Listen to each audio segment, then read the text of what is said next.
കളമശ്ശേരിയിലെ മാർത്തോമ ഭവന്റെ ഭൂമിയിൽ അതിക്രമിച്ചു കയറി മതിൽ തകർക്കുകയും കോൺക്രീറ്റ് നിർമ്മിതികൾ സ്ഥാപിക്കുകയും ചെയ്ത സംഭവത്തിൽ ഒടുവിൽ നിയമ നടപടി. 4 പേരെ പോലീസ് അറസ്റ്റ് ചെയ്യുകയും JCB ഉൾപ്പെടെയുള്ള ഉപകരണങ്ങൾ പിടിച്ചെടുക്കുകയും ചെയ്തു. കോടതി ഉത്തരവ് ലംഘിച്ച് അതിക്രമം നടത്തിയവർക്കെതിരെ 20 ദിവസത്തിനു ശേഷമാണ് നിയമ നടപടികളുണ്ടായത്. നിയമ നടപടി വൈകുന്നതിനെതിരെ വ്യാപകമായ പ്രതിഷേധമുയരുകയും മാർത്തോമ ഭവനം സുപ്പീരിയർ ഫാദർ ജോർജ് പാറയ്ക്ക പോലീസിന്റെ നിഷ്ക്രിയത്വത്തിനെതിരെ രംഗത്ത് വരികയും ചെയ്തതിനു ശേഷമാണ് പോലീസ് നടപടി സ്വീകരിച്ചത്.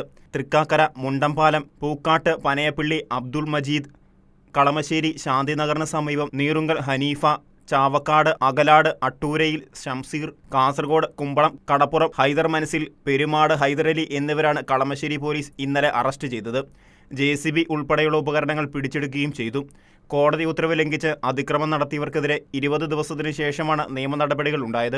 അതേസമയം അറസ്റ്റിലായവർക്ക് ജാമ്യം ലഭിക്കുകയും ചെയ്തു. 45 വർഷമായി നീണ്ടു നിൽക്കുന്ന 7 അടി ഉയരവും 100 മീറ്ററോളം നീളവുമുള്ള ദൈവവചനമെഴുതിയ മതിലും ഗേറ്റും ജലവിതരണത്തിനുള്ള പൈപ്പുകളും CCTV ക്യാമറകളുമാണ് അതിക്രമിച്ചു കയറിയവർ തകർത്തത്. 10ഓളം സന്യാസിനിമാർ താമസിക്കുന്ന കോൺവെന്റിലേക്കുള്ള വഴി തടസ്സപ്പെടുത്തുകയും കോൺക്രീറ്റ് നിർമ്മിതികൾ അവിടെ സ്ഥാപിക്കുകയും ചെയ്തതിനു പുറമെ ആശ്രമ അന്തേവാസികളെ ഭീഷണിപ്പെടുത്തുകയും ചെയ്തു. Shekinah news, Kochi.